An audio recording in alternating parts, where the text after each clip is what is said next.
Mitra Kominfo, bagaimana kabar Anda hari ini? Pastinya selalu sehat dan selalu bersemangat ya. Oke, baik, untuk saudari Nada Izati, bagaimana kabar Anda hari ini? Alhamdulillah baik. Bagaimana puasanya hari ini? Alhamdulillah lancar. Bagaimana kalau kamu? Alhamdulillah baik juga ya. Oke Mitra Kominfo, sebelumnya kami mengucapkan Selamat Hari Kartini tahun 2021. Semoga para Kartini selalu berprestasi dan penuh semangat. Mitra Kominfo, kita berjumpa kembali di Lensa Banjar Sepekan edisi hari ini. Program ini merupakan rangkuman kegiatan pemerintah Kabupaten Banjar Provinsi Kalimantan Selatan dalam sepekan. Bersama saya Lydia Nadifa Dan saya Nada Izati. Kami hadirkan Lensa Banjar Sepekan selengkapnya.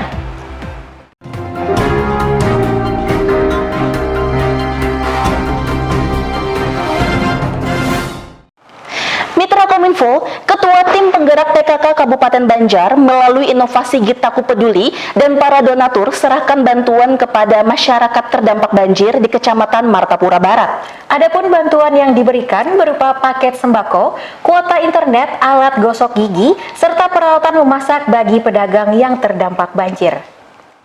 Ketua Tim Penggerak PKK Kabupaten Banjar Hajah Nurgita Tias MPD melalui inovasi Gitaku Peduli dan para donatur serahkan bantuan kepada masyarakat terdampak banjir di 3 lokasi, masing-masing di halaman PAUD Sepakat Desa Sungai Rangas Ulu, di halaman kantor pembakal Desa Sungai Rangas Tengah, dan di halaman kantor Kecamatan Martapura Barat. Ketua Tim Penggerak PKK Kabupaten Banjar Hajah Nurgita Tias mengatakan inovasi Gitaku Peduli memberikan bantuan untuk membantu masyarakat yang terdampak banjir dan menyambut bulan suci Ramadan. Nurgita Tias menambahkan sebenarnya bantuan pribadi dan pemerintah daerah selaku organisasi PKK serta gerakan dari sahabat-sahabatnya yang ada di Banjarmasin dan sekitarnya untuk membantu masyarakat. Untuk Gitaku Peduli mempunyai program menggerakkan masyarakat kami untuk membina masyarakat menjadi berkualitas dan unggul. Sementara perwakilan dari donatur Dr. Gigi Elvera Ayu Pratiwi mengatakan pihaknya memberikan bantuan sebanyak 1.000 sikat gigi untuk masyarakat Kalimantan Selatan. Perwakilan dari tim kesehatan gigi dan mulut dan juga dibantu dari Jordan Oral Care Indonesia memberikan bantuan sebanyak 1.000 sikat gigi untuk masyarakat Kalimantan Selatan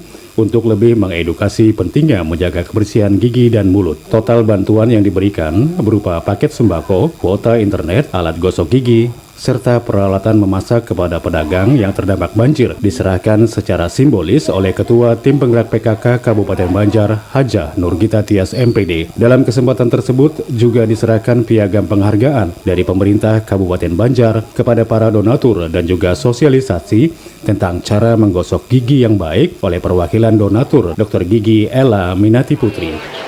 Pribadi dan dari pemerintah daerah selaku organisasi PKK untuk Gitaku Peduli memang kami punya program yaitu menggerakkan masyarakat kami untuk membina masyarakat desa menjadi lebih berkualitas dan unggul. Namun kegiatan pada hari ini murni sebenarnya gerak dari kawan-kawan, sahabat-sahabat ibu yang ada di Banjarmasin dan sekitarnya untuk membantu masyarakat kita yang masih terdampak keadaan genangan air banjir yang juga menyongsong menjelang menyambut bulan Ramadan. Sangat terbantu. Sekali lagi pada kesempatan ini Ulun selaku pribadi dan selaku Ketua Tim Penggerak PKK mengucapkan banyak-banyak terima kasih dengan Bu Dokter yang sudah mengedukasi anak-anak kami di Martapura Barat dan sekitarnya. Mudah-mudahan kita bisa kolaborasi lagi, Mbak Dewi dari Rahmat Agung, Mbak Yaya sama Pak Sultannya, Mbak Jirina, Cindy Grupnya, dan yang lain yang mungkin tidak bisa saya sebutkan satu persatu. Oh ya, juga sahabat saya Ibu Haji Samira dari HB, kemudian juga ada satu lagi siapa? Agustin dari Apa Guest House. Mudah-mudahan rezeki bukan pian berlimpah dibalas oleh Allah Subhanahu Wa Taala dengan kebaikan yang luar biasa, dan ulun tunggu kolaborasi selanjutnya agar bantuan ini bisa merata benar-benar sampai kepada yang membutuhkan. Ozi Ribah Kominfo Banjar melaporkan.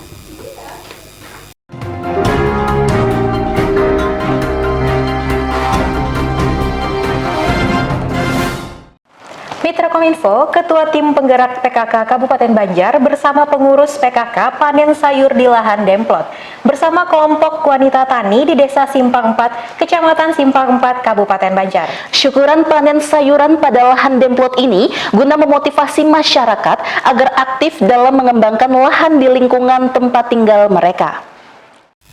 Ketua Tim Penggerak PKK Kabupaten Banjar, Hajah Nurgita Tias, beserta pengurus PKK lakukan panen sayur bersama kelompok wanita tani atau KWT di Desa Simpang 4, Kecamatan Simpang 4, Kabupaten Banjar, Sabtu lalu. Kegiatan tersebut merupakan syukuran panen sayuran lahan Demplot, KWT Pelita Hayati, dan Demplot Pekarangan Pangan Lestari atau P2L, serta penyerahan bantuan sarana produksi padi rawa. Hasil panen kebun Demplot, KWT, dan P2L diantaranya bunga kol, cabai, tomat, terong, labu air, labu madu, dan kacang panjang. Ya, alhamdulillah kawan-kawan semuanya media ya.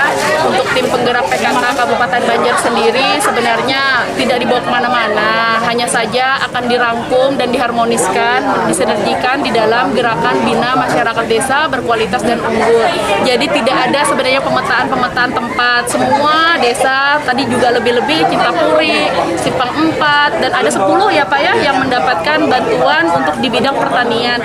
Insya Allah PKK akan bergerak terus sampai ke desa, membina dan menciptakan perekonomian keluarga yang lebih memiliki ketahanan lagi untuk kesejahteraan masyarakat Kabupaten Banjar. Kira-kira itu sih. Ya, untuk lokasi di sini potensinya nanti bagaimana, Bu? Kalau saya melihat dari sisi pribadi ya, ini sangat-sangat berpotensi tentunya di bidang agrowisata. Namun saya berharap bidang agrowisata tidak hanya stagnan dari sayuran-sayuran mentah saja, tapi mudah-mudahan nanti bisa sinergi dengan turunan-turunan produknya, baik mengolah nasi goreng, olahan-olahan lokal, resto-resto terbuka, sehingga orang datang berwisata, memetik sayuran, sudah bisa juga langsung memakan olahan-olahan produknya. Karena jujur Pak Edi, saya lapar nih, ya.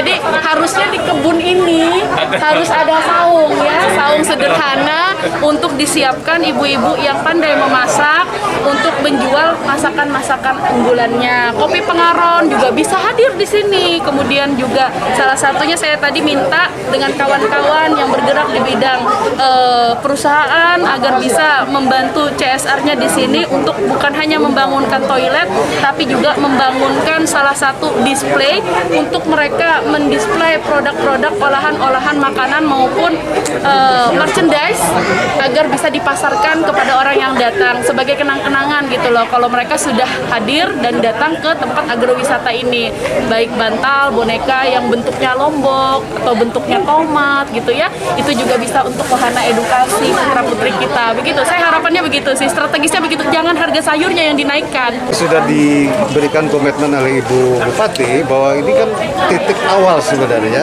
sebagai sarana untuk penyuluhan dan pembelajaran bagi kecamatan-kecamatan yang lain. Jadi tidak menutup kemungkinan bahwa ini harus dikembangkan di titik-titik tadi, one village one product yang harus kita ciptakan di dalam desa-desa yang tadi tercipta dengan usaha-usaha wisata dulu. Kan kalau masyarakat sekarang dengan senang dengan pleasure, Pak. Artinya pleasure ini kan kesenangan aja, mau berpotret, mau berapa, tapi di sana kita adakan edukasi.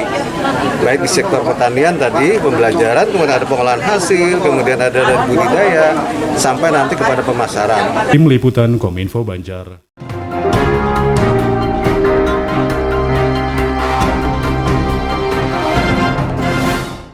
Kita beralih ke berita selanjutnya. Mitra Kominfo, setelah digelar selama 3 hari, Helatan MTQ Nasional ke-33 tingkat Provinsi Kalimantan Selatan di Kabupaten Tanah Bumbu akhirnya ditutup. Dalam kegiatan yang digelar secara virtual ini, kontingen Kabupaten Banjar meraih peringkat kedua dari 13 kabupaten kota se-Kalimantan Selatan yang mengikuti ajang tersebut.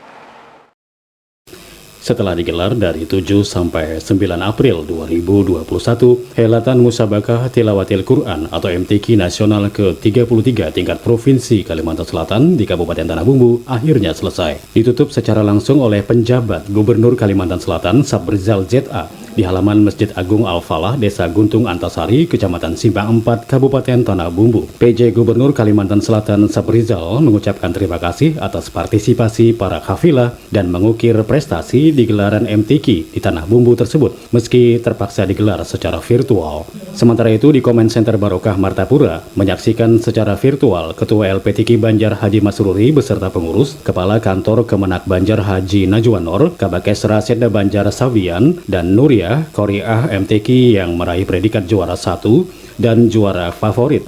dengan nilai 99,17 dari cabang tahfiz hafalan 20 juz. Ketua LPTQ Banjar Haji Masruri mengatakan tetap bangga atas raihan prestasi yang dicapai Hafilah LPTQ Banjar kali ini. Dengan persiapan yang telah dilakukan sebelumnya, bisa menghasilkan yang positif dan dapat meraih peringkat 2. Beliau juga menambahkan bangga atas pencapaian kali ini. Walaupun tidak bisa meraih predikat juara umum, tapi anak-anak bisa meraih hasil yang bagus dengan naiknya poin sebelumnya dari 63 menjadi 83 di tahun ini. Ini membuktikan adanya peningkatan dari kemampuan mereka sebelumnya dan berharap semoga bisa lebih baik di tahun mendatang. Sementara itu, Nuria, peraih juara 1 dari cabang tahfiz hafalan 20 juz kategori putri mengucapkan syukur atas raihan yang ia dapat. Ia berjanji akan terus konsisten dalam kemampuannya sehingga bisa terus membanggakan nama daerah. Kegiatan diakhiri dengan pembagian hadiah secara simbolis oleh PJ Gubernur Saprizal kepada masing-masing juara pertama berupa trofi dan uang sebesar 35 juta rupiah. Alhamdulillah untuk MTQ ke-33 tingkat Provinsi Kalimantan Selatan di Tanah Bumbu untuk Hafilah Kabupaten Banjar memang kita mengalami kenaikan. Kalau dulu kita dapat nilai 60, sekarang kita dapat nilai 84, Pak. Namun demikian kita masih berada pada posisi runner up, posisi kedua setelah Kota Banjarmasin. Ini sebagai bahan evaluasi untuk kita, untuk perbaikan ke depan yang mudah-mudahan kita masih bisa lagi untuk lebih meningkatkan di tahun depan. Umar Fuad, Kominfo Banjar melaporkan.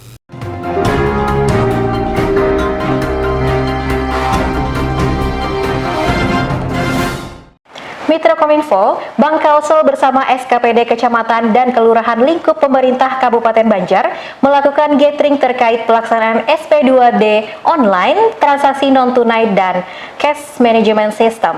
Aplikasi tersebut dapat digunakan oleh seluruh bendahara pengeluaran sehingga memudahkan dalam melakukan transaksi pada masing-masing SKPD secara real time dan optimal. Bupati Banjar Haji Saidi Mansur didampingi Sekda Banjar Haji Muhammad Hilman dan Kepala Bank Kalsel Cabang Martapura Iwan membuka gathering Bank Kalsel bersama bendahara SKPD, kecamatan dan kelurahan se-Kabupaten Banjar, yakni tentang pelaksanaan SP2D online transaksi non-tunai dan cash management system. Bupati Banjar Haji Saidi Mansur mengapresiasi dan mengucapkan terima kasih kepada Bank Kalsel yang telah berupaya mendukung penggunaan transaksi non-tunai. Bupati Banjar menambahkan pihaknya menyambut baik ide tersebut, mengingat ada beberapa keuntungan yang bisa kita peroleh dari penggunaan transaksi non-tunai tersebut. Aplikasi yang telah dibuat Bank Kalsel adalah aplikasi Cash Management System yang dapat digunakan oleh seluruh bendahara pengeluaran sehingga lebih memudahkan dalam melakukan transaksi keuangan pada masing-masing SKPD secara real-time dan optimal. Selain itu, kedepannya upaya perbaikan menuju good governance bisa dilakukan jika sistem pembayaran sifatnya non-tunai atau e-based atau berbentuk elektronik. Terima kasih pada Bank Kalsel yang telah mendukung, berusaha membantu kita pemerintah daerah dalam penggunaan transaksi non-tunai. Kami sangat menyambut baik ide ini mengingat memang ada beberapa keuntungan yang bisa kita peroleh dari penggunaan transaksi non-tunai. Bupati Banjar berharap dalam pengelolaan keuangan pemerintah daerah, semua transaksi agar dapat menggunakan sistem SP2D online yang telah dikembangkan oleh Bank Kalsel, sehingga pengelolaan keuangan daerah dapat dilaksanakan secara efektif dan juga efisien. Fahrizal, Belda, Kominfo Banjar, melaporkan.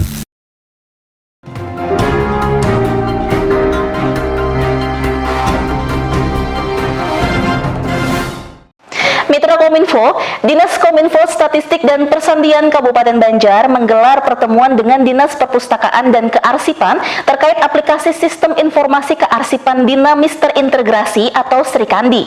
Aplikasi Srikandi ini dilaunching pada Oktober tahun lalu dan akan direncanakan untuk diaplikasikan di Kabupaten Banjar. Dihadiri Kepala Dinas Komunikasi, Informatika, Statistik dan Persandian Kabupaten Banjar, Haji Mat Adil Basit, dilaksanakan rapat koordinasi penerapan aplikasi Sistem Informasi Kearsipan Dinamis Terintegrasi Srikandi di ruang rapat Dinas Perpustakaan dan Kearsipan Daerah Kabupaten Banjar. Hadir di rapat tersebut Kepala Dinas Perpustakaan dan Kearsipan Daerah Kabupaten Banjar, Yasna Khairina, Sekretaris DKSP Mainita Risnawati, Kabit E-Government Cornelius Kostianto, dan beberapa staf dari DKSP dan Dispersip Banjar. Menurut Kepala Dinas Komunikasi, Statistik dan Persandian Kabupaten Banjar, Haji Mat Adil Basit, aplikasi Srikandi dikenal oleh pemerintah pusat untuk menerapkan akan disamakan visi di 2 SKPD yakni Kominfo dan Dispersip Banjar. Kepala Dinas Perpustakaan dan Kearsipan Kabupaten Banjar, Yasna Khairina, menjelaskan Srikandi sebenarnya dilaunching pada Oktober tahun 2020. Dari rapat ini akan direncanakan persiapan untuk aplikasi se-Kabupaten Banjar. Ya, jadi seperti yang disampaikan Kadis Kominfo dan Persandian, Statistik dan Persandian tadi, Srikandi ini salah satu sistem informasi umum ya, yang akan berlaku nasional. Jadi kita menindaklanjutinya dengan mengadakan rapat berdua. Jadi di launching pada Oktober 2020 sebetulnya. Nah, jadi cukup sudah sekian lama karena pandemi juga. Nah, hari ini kita akan merencanakan, kedepannya menyiapkan ya, merencanakan persiapan untuk diaplikasikan se-Kabupaten Banjar. Jadi hanya satu aplikasi kearsipan dinamis yang akan dimanfaatkan. Jadi mudah-mudahan ini jalan nanti akan sampai apa ya? Sekarang ini kan pengelolaan kearsipannya manual ya. Jadi di kearsipan tuh ada yang namanya misalnya jadwal retensi arsip. Nah, ini nanti kalau misalnya kita pakai ini, kita tidak susah-susah lagi kapan arsip dipindah ke unit kearsipan, kapan arsip musnah sampai ke situ. Kemudian ada template-nya juga untuk tata naskah dinas sesuai dengan peraturan bupati tentunya ya. Jadi kalau tata naskah dinas itu sesuai dengan daerah masing-masing. Nah, kemudian dengan Srikandi ini kita akan dididik ya untuk lebih disiplin, punya komitmen, karena nanti tidak ada lagi Pak Basit surat berlaku mundur. Kemudian kepala dinas juga ya harus membaca benar-benar, karena apa yang kita lakukan itu tercatat jadi jejak digital yang tidak bisa dihapus. Siapa yang membuat surat, kapan ditandatangani, kemana dikirimnya, sampai ke situnya ya. Jadi mudah-mudahan dengan berjalannya Srikandi ini akan meningkatkan juga nilai SPBE. Nah, itu ikunya Kominfo, mudah-mudahan meningkat ya Pak Basit ya. Ya. Statistik dan Persandian beserta Dinas Perpustakaan Kearsipan mengadakan rapat dalam rangka untuk penerapan Srikandi, yakni sistem informasi kearsipan dinamis terintegrasi, di mana ini Srikandi dikenalkan oleh pusat dari Arsip Nasional dan kemarin kerjasama dengan Kementerian Info, kerjasama dengan Kominfo untuk penerapan arsip ini. Jadi hari ini kami menyamakan visi di dua instansi ini, bagaimana ini bisa terapkan di Kabupaten Banjar. Mungkin kalau teknisnya dengan Ibu Yasna. Khairin, PPN, Kominfo Banjar melaporkan.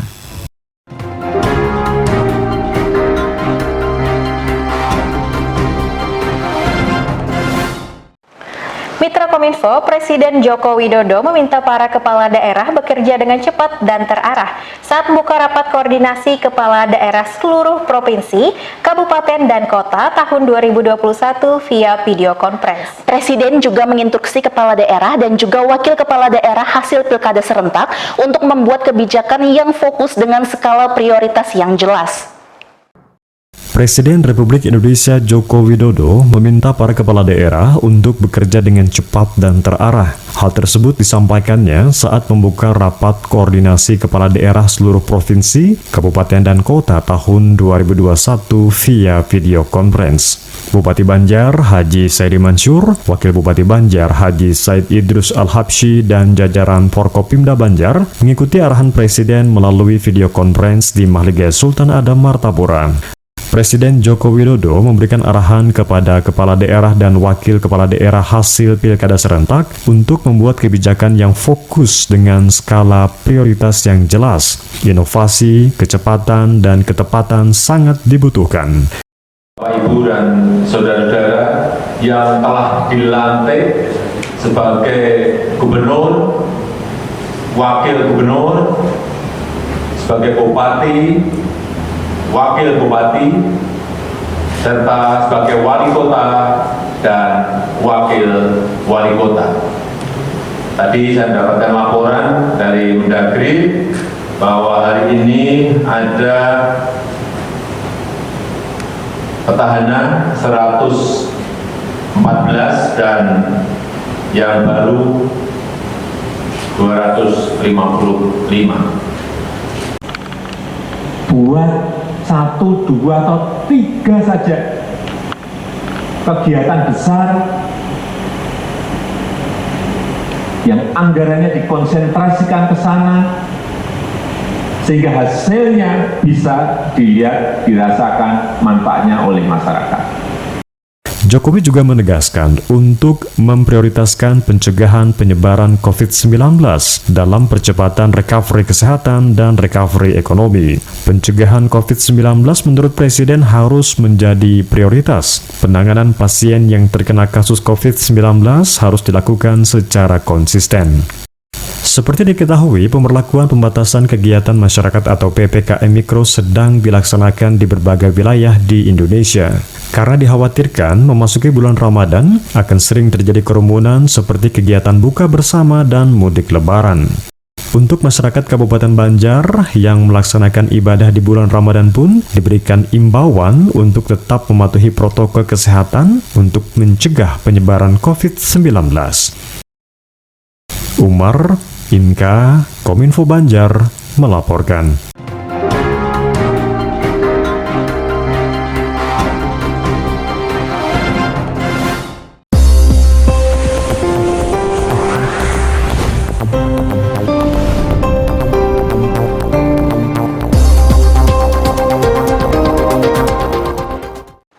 Mitra Kominfo, informasi terakhir tadi menutup perjumpaan kita di Lensa Banjar sepekan edisi hari ini.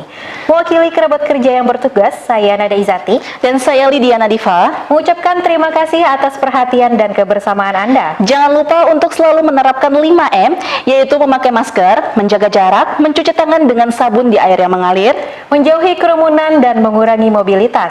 Terima kasih. Wassalamualaikum warahmatullahi wabarakatuh. Sampai jumpa.